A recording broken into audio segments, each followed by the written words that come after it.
วัสดีครับพ่อแม่พี่น้องป้องปายสุขุสุขคนพบครับแองยวดอยู่วัดคือเจ้าพี่น้องมันอยู่โรงเรียนมาอยู่วัดเนาะมาจัดสถานที่โรงเรียนในการสอบเซ็งที่หนึ่งของนต้มทรงไสภูมินี่นครไกรสอนแขวงสวรรณเขตมือวันจันทร์ที่10/3เพิ่นจะได้การสอบเซ็งมื้อนี้ข้าพเจ้าได้ตามนาหอได้มาจัดชั้นปลาไอ้น้องเขานักเรียนกับโบราณด้วยเนาะพี่น้องนักเรียนวันใหญ่จะพูดเป็นกับ300กว่าเลยเนาะของนึงประมาณ40 ปลายห้องนั่นเปิดห้องหนึ่งวัน40 ปลายองค์เนาะปุ๊บยังเว้ยตู้ตังออกแม่กราบสุดเลยครับนี่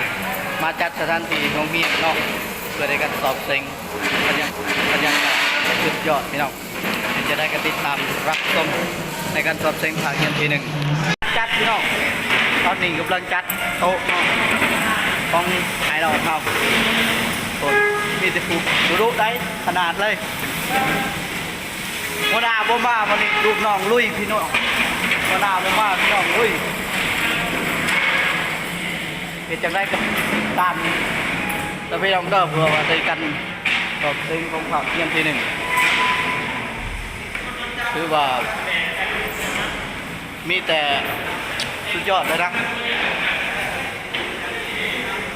ไอ้ดองเฮาอย่าลืมบททำบทเรียนเด้อในการสอบเซ็ง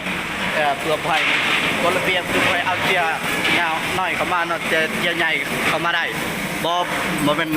เรายังดอกเราหยอกสิพี่น้องผู้ใดเข้ามากะอย่าลืมเด้อมีวันจันทร์เนาะพี่เป็นจะได้ก็ติดตามพี่น้องเดี๋ยวไปเบิ่งกันเลยก็กำลังจัดการ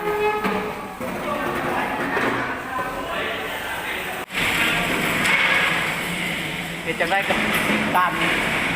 สวัสดีครับท่านผู้ชมผมแบกเกอร์วันนี้ก็มาอยู่กับผมที่ห้องเรียนกำลัง